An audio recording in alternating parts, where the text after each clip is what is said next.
Hello, good morning, नमस्कार। Career elevate के YouTube channel पे आप सबका स्वागत है। बच्चे, लास्ट वीडियो में हमने पंचायती राज कंप्लीट किया था, पार्ट 1 और पार्ट 2, दो पार्ट में पंचायती राज ख़त्म किया है। ग्राम सचिव के पेपर के लिए बहुत इंपॉर्टेंट टॉपिक है, आप वो अच्छे से नोट्स बना लेना और 2-3 बार वीडियो को देखो, वहाँ से 3 से 4 क्वेश्चन बनेंगे, पूरा चांसेस हैं। और इम्पोर्टेंट टॉपिक है, ठीक है, हल्के मत लेना उसको। और बच्चे, आज मैं आपको प्रीवियस ईयर के जो हरियाणा के पेपर हैं उनमें हरियाणा जीके के आए हुए क्वेश्चन डिस्कस करूंगा। इस वीडियो के अंदर मैं क्वेश्चन बोलूंगा पीडीएफ में से, और पेपर की हालांकि वो फ़ोटो है तो मैंने उसकी पीडीएफ बनाई हुई है, तो आप उसको सुनोगे अच्छे से और उसके मैं आंसर बोलूँगा और कुछ इंपॉर्टेंट होंगे वो बोर्ड पे भी लिखूँगा। तो क्वेश्चन आंसर ही हम इस वीडियो के अंदर देखेंगे। इस वीडियो के अंदर आपको नोट्स नहीं बनाने देख के, सिर्फ आपको क्या करना है कि मैं क्वेश्चन बोलूँगा और जो आंसर बोलूँगा उसको ध्यान से सुनना है। कोई भी डिस्टर्बेंस है उसको साइड करो, अकेले एक रूम में बैठो और लीड लगाओ दोनों कानों के अंदर और आराम से उसको सुनना है बच्चे।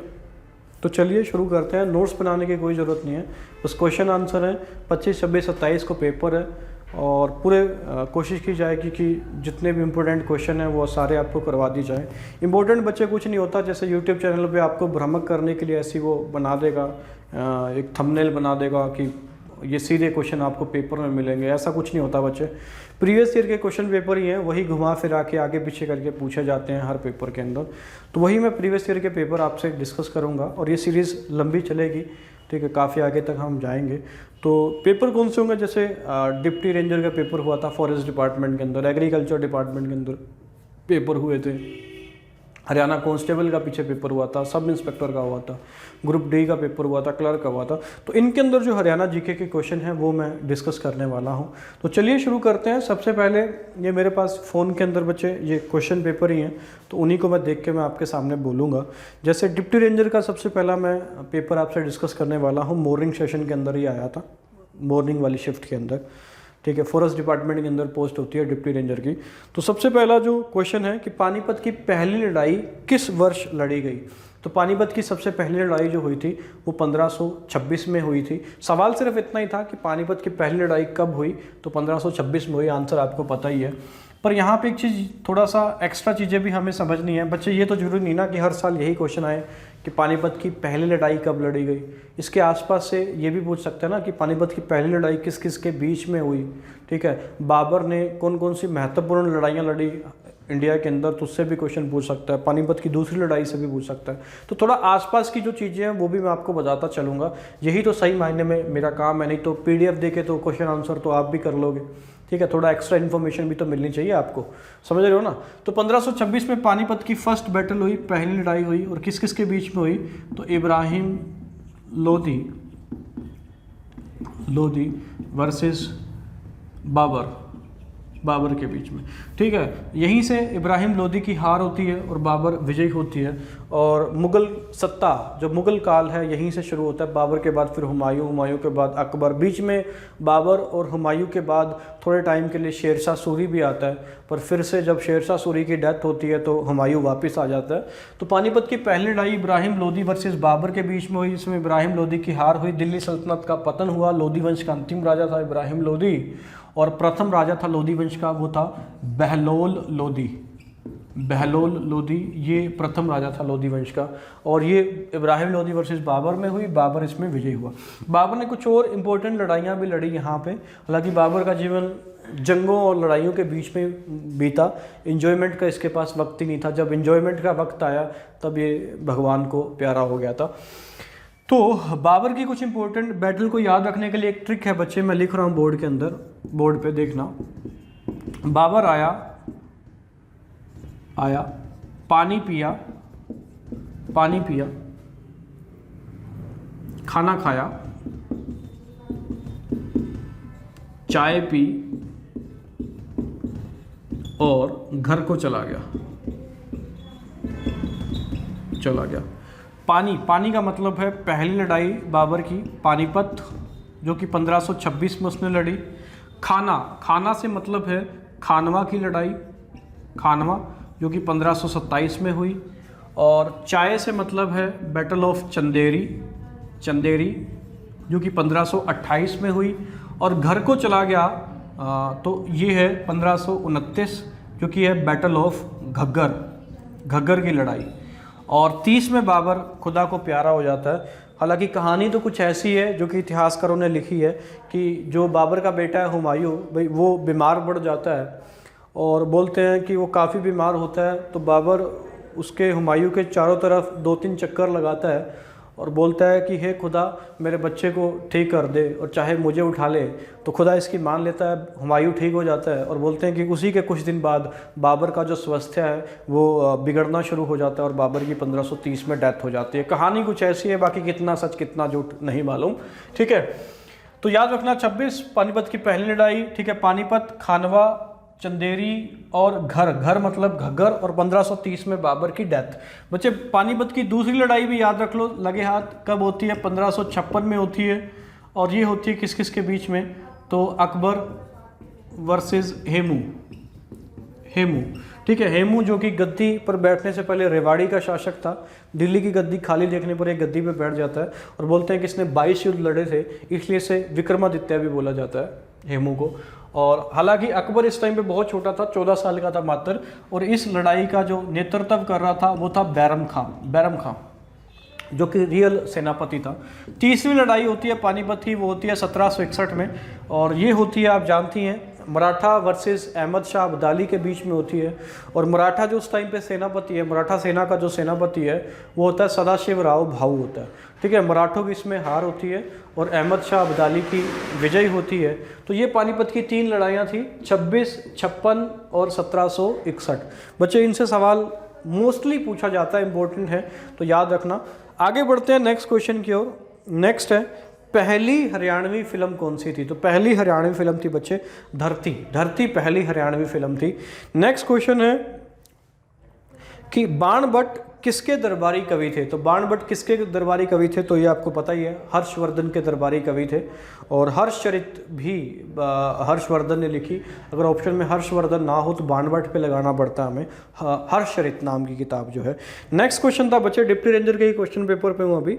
इब्राहिम लोदी का मकबरा कहाँ पे है? तो पता है बच्चे, इब्राहिम लोदी का मकबरा पानीपत में है, क्योंकि पानीपत की लड़ाई में जब इब्राहिम लोदी हारता है तो बाबर इसको वहीं पे मार देता है और वहीं पे इसका मकबरा भी बना देता है, अभी आज भी वहीं है पानीपत के अंदर। तो इब्राहिम लोदी का मकबरा कहाँ पे है? तो पानीपत के अंदर है। नेक्स्ट है, हरियाणा से कुल लोकसभा में कितने निर्वाचित सदस्य भेजे जाते हैं? तो हरियाणा से लोकसभा की कितनी सीटें हैं बच्चे? 10 सीटें लोकसभा की हैं और राज्यसभा की 5 सीटें हैं। और हरियाणा विधानसभा में कुल 90 सीटें हैं, जिसमें से 17 सीटें क्या हैं? आरक्षित सीटें हैं शेड्यूल कास्ट के लिए। मैंने पुरानी वीडियो में बच्चे बताया हुआ है। नेक्स्ट क्वेश्चन है, उस टाइम पे ये करंट अफेयर का क्वेश्चन होगा क्योंकि ये उसी पुराना पेपर है, कि रियो ओलंपिक 2016 में महिला कुश्तीबाजी में कांस्य पदक किसने जीता? तो उस टाइम में बच्चे जो ओलंपिक गेम हुए थे 2016 में रियो के अंदर हुए थे, रियो डी जनरियो जो कि ब्राज़ील की राजधानी है, तो उसके अंदर कांस्य पदक, कांस्य मतलब ब्रोंज मेडल, किसने जीता था? तो साक्षी मलिक जी ने जीता था। और एक सिल्वर मेडल जीता था, पीवी संधू ने जीता था। तो बच्चे 16 के अंदर ओलंपिक हुए थे, 2020 के अंदर होने थे क्योंकि हर 4 साल के बाद होते हैं। तो 2020 के जो ओलंपिक थे वो टोक्यो में होने थे जापान के अंदर, परंतु वो कोविड की वजह से 1 वर्ष के लिए आगे होंगे अब 2021 के अंदर। तो देखते हैं कब होते हैं। तो पीवी संधू कहाँ से हैं? ये जो साक्षी मलिक है ये कहाँ से आपको पता है? रोहतक के मोखरा गाँव से हैं और 1992 में इनका जन्म हुआ था। नेक्स्ट है बच्चे, गुड़गांव का नया नाम क्या है? गुड़गांव उस टाइम पे ये सवाल आया था तो आप समझ ही सकते हैं गुड़गांव का नया नाम क्या है। तो बच्चे गुड़गांव का नया नाम आपको पता ही है, गुरुग्राम के नाम से जाना जाता है। और किससे संबंधित है? तो कौरवों और पांडवों के गुरु द्रोणाचार्य जी से संबंधित है। और शीतला माता का मंदिर भी वहीं पे है, मैंने बताया था पिछली वीडियोज़ के अंदर। नेक्स्ट है बच्चे कि नेपाल और चाइना दोनों की तरफ से माउंट एवरेस्ट पर कौन सी महिला चढ़ी हैं? तो माउंट एवरेस्ट पर नेपाल और चाइना दोनों तरफ से चढ़ने वाली महिला हैं अनीता कुंडू, जो कि हिसार से हैं, अनीता कुंडू जी, ठीक है, माउंटेनियर हैं। नेक्स्ट है दयाचंद मायना जो कि कवि हैं, ये यही सवाल था कि दयाचंद मायना हरियाणा के एक प्रतिष्ठित क्या हैं, तो हरियाणा के कवि और लोक कलाकार हैं भाई दयाचंद मायना। नेक्स्ट क्वेश्चन है, हरियाणा का कालिदास किसे कहते हैं? तो हरियाणा का कालिदास आपको पता है दीपचंद ब्राह्मण को कहते हैं, जो कि सोनीपत के कौन से गांव से थे? तो बच्चे शेरी खांडा गांव से थे। अगर क्वेश्चन पूछे ना हरियाणा का शेक्सपियर किसे कहते हैं, तब भी आंसर क्या होगा? दीपचंद ब्राह्मण ही होगा। अगर हरियाणा का सूर्य कवि या हरियाणा का तानसेन पूछे किसको कहते हैं, तो आंसर होगा पंडित लक्ष्मीचंद, जो कि सोनीपत के जाटी कला गांव से थे, है ना। नेक्स्ट क्वेश्चन है बच्चे, काशी ऑफ हरियाणा, हरियाणा की काशी किसे कहते हैं? तो हरियाणा की काशी, जैसा कि आपको पता है हरियाणा की काशी किसे कहते हैं बच्चे? जहाँ पे क्या है? बीबीसी है। बीबीसी बोले तो बीबीसी न्यूज़ नहीं, बीबीसी क्या है? Bhiwani boxing club. Bhiwani boxing club कहाँ पे है? तो भिवानी के अंदर ही है। तो इसी को क्या कहते हैं? हरियाणा की क्या कहते हैं? तो काशी कहते हैं बच्चे, हरियाणा की काशी। हरियाणा की छोटी काशी अगर पूछेगा, ऐसे ही कंफ्यूज करता है। जैसे पीतल नगरी हरियाणा की रेवाड़ी है, और छोटी पीतल नगरी पूछेगा तो जगाधरी है ना। जगाधरी और यमुनानगर को क्या कहते हैं? हरियाणा की ट्विन सिटी कहते हैं, मतलब जुड़वा शहर कहते हैं। तो बच्चे हरियाणा की काशी पूछेगा तो भिवानी है, और अगर छोटी काशी पूछे, छोटी काशी, तो छोटी काशी किसको कहते हैं? तो कैथल को कहते हैं। कैथल को छोटी काशी क्यों कह रहे हैं? तो नवग्रह कुंड के कारण कह रहे हैं, नवग्रह कुंड। और भिवानी को काशी क्यों कहते हैं? तो मंदिरों की अधिकता के कारण, मंदिर ज़्यादा होने के कारण भिवानी को हरियाणा की क्या कहा जाता है? काशी कहा जाता है। ठीक है बच्चे, आगे बढ़ते हैं। नेक्स्ट क्वेश्चन है, हरियाणा का राजकीय पशु क्या है? तो राजकीय पक्षी मैंने बताया था बच्चे, काला तीतर है, जिसे इंग्लिश में ब्लैक फ्रैंकोलिन कहते हैं। और राजकीय पशु की बात करें तो मैंने बताया था काला हिरण है। काला तीतर राजकीय पक्षी है, काला हिरण राजकीय पशु है, जिसे इंग्लिश के अंदर ब्लैक बक कहते हैं। ठीक है, काला हिरण।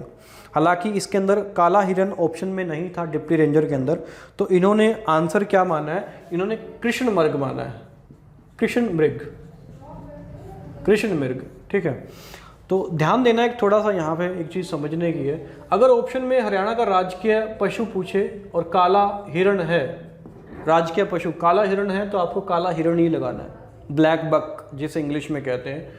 अगर काला हिरण ऑप्शन में ना मिले, कृष्ण मृग मिले, तो कृष्ण मृग लगाओगे। अगर ये भी ऑप्शन में नहीं है, ये भी ऑप्शन में नहीं है, और नील गाय मिलता है, तो फिर नील गाय लगाओगे। नील गाय कब लगाना है? जब ये भी ऑप्शन में नहीं है और ये भी ऑप्शन में नहीं है, तब आपको नील गाय लगाना है। अगर काला हिरण ऑप्शन में लग गया, दिख गया, तो काला हिरण ही लगाओगे, जिसको इंग्लिश में कहते हैं ब्लैक बक। याद रखना बच्चा, कंफ्यूजन नहीं होनी चाहिए। नेक्स्ट है, मारकंडा कौन सी पहाड़ियों से निकलती है? तो बच्चे तो पता ही है, मारकंडा शिवालिक पहाड़ियों से निकलती है ना। हरियाणा में शिवालिक है और अरावली है। शिवालिक की जो सबसे ऊंची चोटी है वो है बच्चे, पता होगा, मोरनी के अंदर करो चोटी है, जिसकी ऊंचाई है 1514 मीटर। और अरावली के अंदर जो सबसे ऊंची चोटी है वो डोसी की पहाड़ी है। ठीक है, महेंद्रगढ़ के नारनौल के कुलताजपुर में है, कुलताजपुर नवा गाँव में। और डोसी की पहाड़ी से किसका संबंध है, ये भी पूछा हुआ सवाल है। तो च्यवन ऋषि का संबंध है डोसी की पहाड़ी से। तो मारकंडा जो नदी है ये कौन सी पहाड़ियों से निकलती है? तो शिवालिक की पहाड़ियों से निकलती है। ठीक है, शिवालिक, जिसकी सबसे ऊंची चोटी कौन सी है? तो करो है हरियाणा के अंदर, है ना, जो कि मोरनी की पहाड़ी पंचकुला के अंदर है ना। शिवालिक की बच्चे और भी नदियाँ हैं। शिवालिक की अगर मैं बात करूँ, टांगरी है, टांगरी, मारकंडा है, सरस्वती है, और जी से है घग्गर। ठीक है, ये 3-4 नदियां हैं जो कि शिवालिक की हैं। ठीक है, याद रखना। और बाकी जो साहिबी नदी है, ठीक है, दोहन नदी है, इंदौरी नदी है, कृष्णावती नदी है, वो आपकी अरावली की पहाड़ियों की नदी है, साउथ हरियाणा, दक्षिणी हरियाणा में बहती हैं। ठीक है, इनको याद भी रख सकते हो बच्चे। दक्षिणी हरियाणा की जो प्रमुख नदियां हैं उसको एक ट्रिक के माध्यम से याद रख सकते हो। डिस्क मतलब वो डिस्क होती है ना, तो के से है कृष्णावती। और मैं कैसे याद रखता हूँ कि डिस्क जो है वो साउथ हरियाणा की है, कि भाई के से कृष्णावती है तो कृष्ण जी क्या रखते थे? डिस्क रखते थे। ठीक है, डिस्क रखते थे ना। तो डी से है दोहन नदी, आई से है इंदौरी नदी, और एस से है साहिबी, और के से है आपकी कृष्णावती नदी। और ये कहाँ की है? तो बच्चे साउथ हरियाणा की नदियाँ हैं। साउथ हरियाणा मतलब दक्षिणी हरियाणा की नदियाँ हैं। नेक्स्ट क्वेश्चन जो है वो है बच्चे, निम्नलिखित में हरियाणा का नेशनल पार्क कौन सा है? तो ऑप्शन है जिम कॉर्बेट, सतपुरा, सुंदरवन और सुल्तानपुर। जानती हैं हरियाणा में 2 नेशनल पार्क हैं, एक तो यमुनानगर के अंदर कालेसर है और एक गुरुग्राम के अंदर सुल्तानपुर नेशनल पार्क है। ठीक है, तो सुल्तानपुर हो जाएगा। अगला सवाल है धान का कटोरा किसे कहते हैं? तो बच्चे धान का कटोरा आप जानती हैं किसको कहेंगे? तो करनाल को कहेंगे। पेरिस ऑफ हरियाणा भी कौन सा है? तो करनाल है। कल्पना चावला की नगरी पूछेगा तो करनाल है। अगला सवाल है, नेक्स्ट है, उस टाइम पे जो पेपर आया था उसके अंदर जो कुछ करंट अफेयर के सवाल भी हैं, जैसे कि ये सवाल है अभी पहला, हरियाणा के किस शहर ने स्वच्छ सर्वेक्षण 2017 में सबसे स्वच्छ शहर के बीच में सर्वोच्च स्थान स्थापित किया? जो स्वच्छ भारत मिशन था उसमें हरियाणा का कौन सा शहर टॉप रहा था? करनाल रहा था। और आज भी कौन सा है स्वच्छ भारत मिशन के अंदर? हरियाणा का करनाल ही सबसे टॉप का शहर है अभी। नेक्स्ट है, सवाल पूछा है कि पंचायती राज चुनाव में न्यूनतम शिक्षा अनिवार्य करने वाला प्रथम राज्य जो है वो राजस्थान है, मैंने पिछली वीडियो में बताया था। तो पूछा द्वितीय राज्य कौन सा है, मतलब सेकंड स्टेट कौन सा है? कि पंचायती राज में जो शैक्षणिक योग्यता रखने वाला पहला राज्य था वो तो राजस्थान था, तो दूसरा पूछ रहा है कौन सा है? तो दूसरा राज्य मैंने बताया था बच्चे आपको पंचायती राज की वीडियो में कि हरियाणा था। ठीक है, मैंने बताया था ना बच्चे कि जनरल कास्ट के मेल के लिए कितनी रखी गई? 10, और एक महिला के लिए कितनी रखी गई? 8, और अगर शेड्यूल कैटेगरी एससी कैटेगरी से अगर मेल है तो उसके लिए 8 है, अगर एससी कैटेगरी की फीमेल है तो उसके लिए 5वीं जो है वो कक्षा उत्तीर्ण होना चाहिए पंचायती राज के लिए। ये कानून बनाया था बाकायदा। नेक्स्ट है बच्चे, इसी के अंदर हरियाणा का सबसे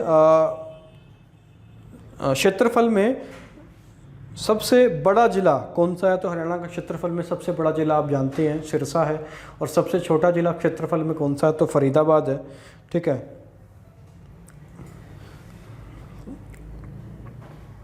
नेक्स्ट क्वेश्चन है बच्चे, कुरुक्षेत्र में कौन सा त्यौहार वार्षिक रूप से मनाया जाता है? तो पता ही है गीता जयंती महोत्सव जो है वो वार्षिक रूप से मनाया जाता है। सूरजकुंड मूल्य मेला है वो फरीदाबाद के अंदर लगता है अभी, सूरजकुंड मेला। ठीक है, तो ये क्वेश्चन जो थे ये डिप्टी रेंजर के मॉर्निंग शिफ्ट के अंदर आए थे, और अब हम इवनिंग शिफ्ट के अंदर जो पेपर आया था उससे रिलेटेड क्वेश्चन डिस्कस करेंगे अभी। चलिए,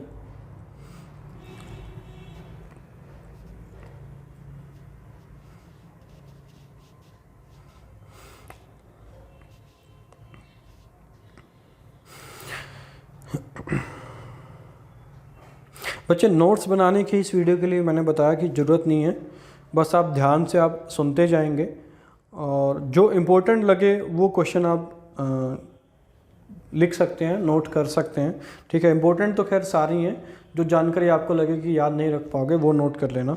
जैसे नेक्स्ट है इवनिंग शिफ्ट के जो पेपर हैं उसके अंदर है, जैसे यही बड़ा आसान सा सवाल पूछा हुआ है कि हरियाणा की राजधानी कौन सी है? तो आपको पता ही है हरियाणा की राजधानी चंडीगढ़ है।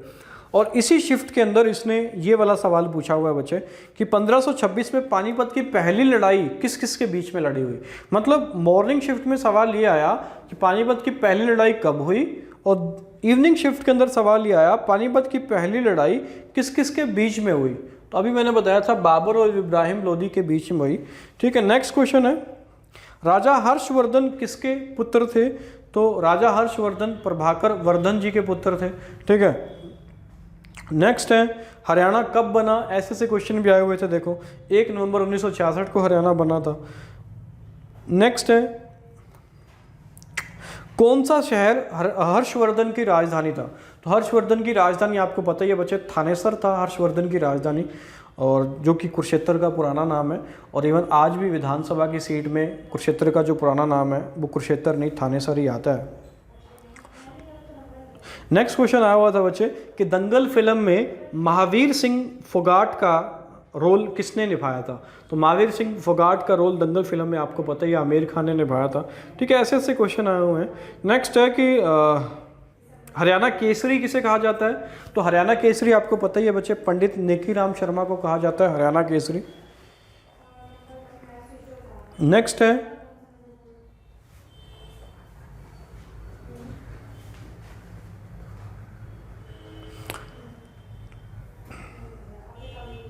हरियाणा के किस ज़िले में NDRI है? तो NDRI आपको पता ही है बच्चे, करनाल के अंदर है, हरियाणा के करनाल में NDRI है।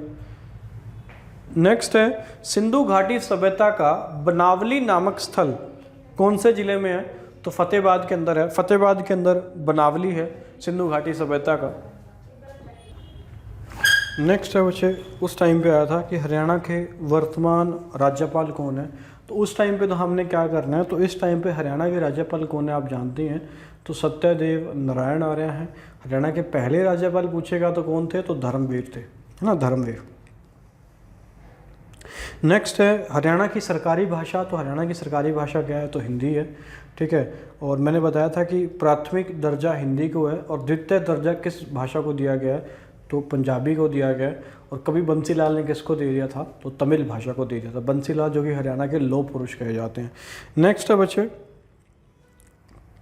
भिंडावास। भिंडावास वन्य जीव अभ्यारण्य हरियाणा के किस जिले में है? तो भिंडावास कहाँ पे है? तो झज्जर के अंदर है। बच्चे बहुत बार ये सवाल मैंने देखा है, भिंडावास पूछता है, भिंडावास झील भी है, तो भिंडावास झील भी कहाँ पे, झील भी कहाँ पे हो जाएगी? तो झज्जर में हो जाएगी। तो भिंडावास पूछे या एक और है खप्परवास, दोनों वास कहाँ पे कराओगे आप? झज्जर, झज्जर, है ना। भिंडावास वन्यजीव अभ्यारण्य पूछे, खप्परवास पूछे तो दोनों झज्जर में है। भिंडावास झील भी पूछेगा, झील, तो वो भी कहाँ पे है? झज्जर में है, जिसे शहीदों का शहर कहते हैं।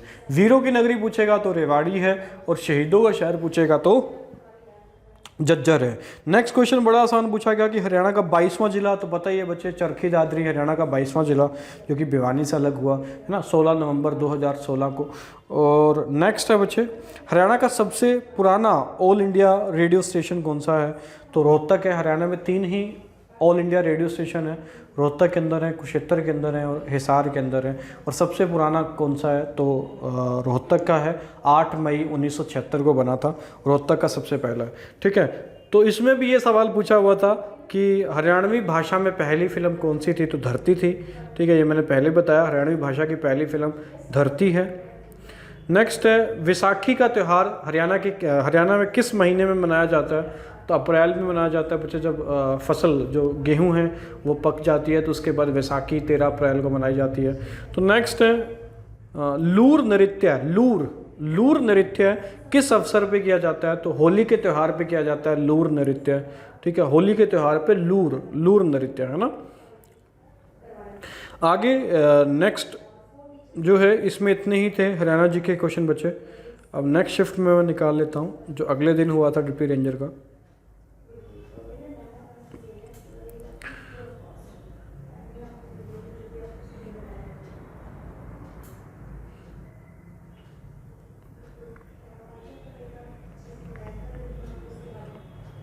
हाँ देखिए, जैसे इसी में नेक्स्ट शिफ्ट का है, तो उसके अंदर जैसे सवाल पूछा हुआ है, पानीपत की दूसरी लड़ाई कब लड़ी हुई? तो पानीपत की दूसरी लड़ाई कब लड़ी गई थी? तो 1556 में, है ना। ऐसे ही पूछता है, पहली लड़ाई 26 में, दूसरी 56 में, भाई तीसरी 61 में। तो याद कर लो, फिंगर पे बहुत बार पूछता है। नेक्स्ट सवाल है, हरियाणा का राजकीय पक्षी कौन सा है? तो काला तीतर है, जिसे इंग्लिश में बच्चे कहते हैं ब्लैक फ्रैंकोलिन। ब्लैक फ्रैंकोलिन याद रखना कि इंग्लिश में भी कभी कभार दे देता है, हिंदी में काला तीतर नहीं देता, हिंदी में भी ब्लैक फ्रैंकोलिन लिख देगा। तो राजकीय पक्षी बचे काला तीतर। राजकीय पशु पूछेगा तो काला हिरन ऑप्शन में ना मिले तो कृष्ण मृग लगा सकते हो, अगर दोनों ना मिले तो फिर नीलगाय लगा सकते हो, परंतु काला हिरन तो रट लो, ब्लैक बक जिसे इंग्लिश में कहते हैं। हरियाणा की अगर राजकीय वृक्ष पूछे तो पीपल है बच्चे, राजकीय अगर फल पूछे तो आम है, और ठीक है, राजकीय भाषा पूछे तो कौन सी है? हिंदी है ना। और प्रथम राजकीय कवि पूछे तो आपको पता ही है बच्चे, प्रथम राजकीय कवि कौन है हरियाणा के? नेक्स्ट है, राजकीय कवि उदय भानुहंस है बच्चे। नेक्स्ट है, श्री कृष्ण ने अर्जुन को गीता का उपदेश कहाँ पे दिया? तो श्री कृष्ण ने अर्जुन को गीता का उपदेश जानते हैं बच्चे, कुरुक्षेत्र के ज्योतिसर में दिया था, याद रखना, ज्योतिसर, है ना। एक पेपर के अंदर ये ऐसे करके सवाल पूछा हुआ था कि श्री कृष्ण जी ने अर्जुन को गीता का उपदेश कहाँ दिया था? कुरुक्षेत्र के कहाँ पे दिया था? तो कुरुक्षेत्र के ज्योतिसर में हो जाएगा, ठीक है बच्चे।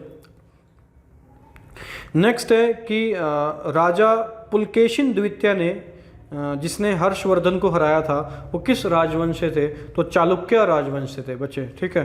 तो नर्मदा नदी के किनारे ये युद्ध होता है पुलकेशिन द्वितीय वर्सेस हर्षवर्धन के अंदर, हर्षवर्धन के बीच में, जिसमें हर्षवर्धन की हार होती है। और जो राजा पुलकेशिन द्वितीय थे वो किस वंश से थे? तो चालुक्य वंश से थे। और राजा हर्षवर्धन जो थे वो वर्धन वंश से थे, ठीक है।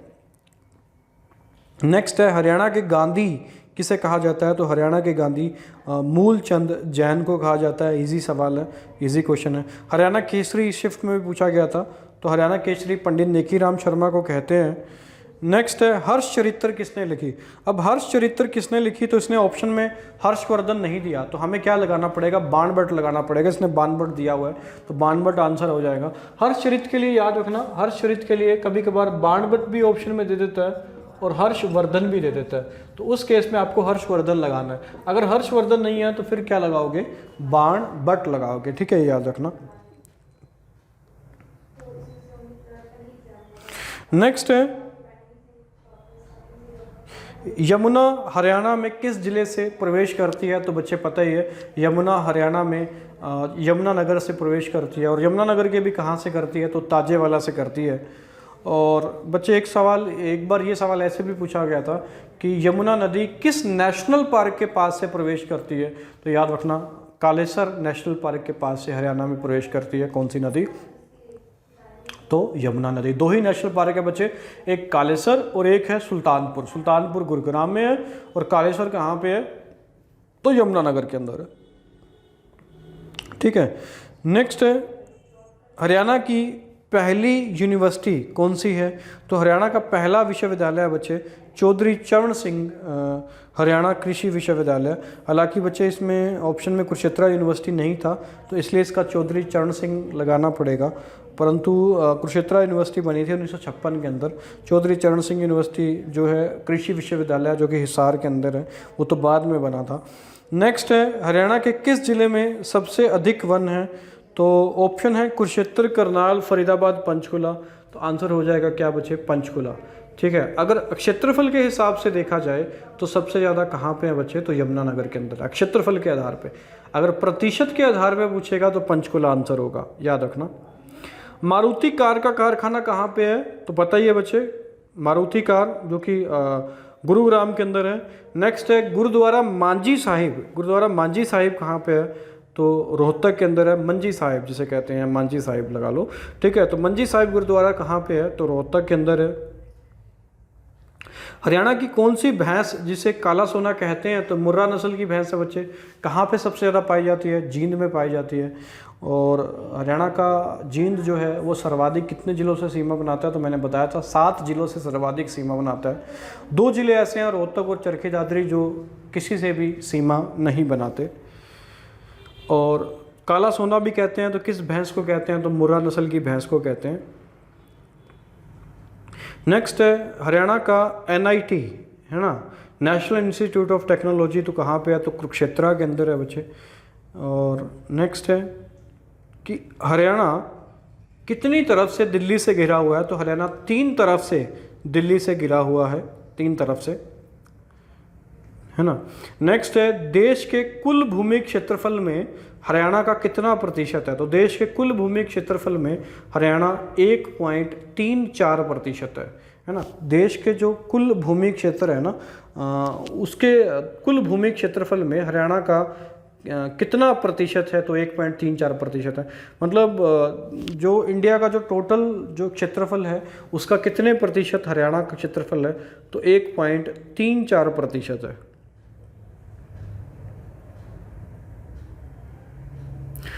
नेक्स्ट क्वेश्चन है कि हरियाणा और उत्तर प्रदेश के बीच में पूर्वी सीमा कौन सी नदी निर्धारित करती है? तो हरियाणा और उत्तर प्रदेश के बीच में पूर्वी सीमा कौन सी नदी निर्धारित करती है? तो बच्चे पता ही है, यमुना नदी है, जो कि हरियाणा की पूर्वी सीमा पे बहती है और सदाबहार नदी है हरियाणा की, ठीक है। नेक्स्ट ये सवाल पूछा हुआ बच्चे, अप्रैल के महीने में कौन सा त्यौहार मनाया जाता है? तो ये पहले भी पूछा हुआ था, तो विसाखी का त्यौहार है। शीशे वाली मस्जिद कहाँ पे है? तो बच्चे शीशे वाली मस्जिद रोहतक के अंदर है। ठीक है, नेक्स्ट क्वेश्चन ये था, शीशे वाली मस्जिद कहाँ पे है? तो शीशे वाली मस्जिद है रोहतक के अंदर। ठीक है, तो चलिए आज इतने ही क्वेश्चन करते हैं। काफ़ी सारे क्वेश्चन डिस्कस किए हैं और काफ़ी मैंने साथ के साथ आपको और भी काफ़ी सारी चीज़ें बताई हैं। तो आज यहीं पे छोड़ते हैं। अगर ये सीरीज़ आपको ये वीडियो अगर अच्छी लगी है तो कमेंट करके ज़रूर बताना।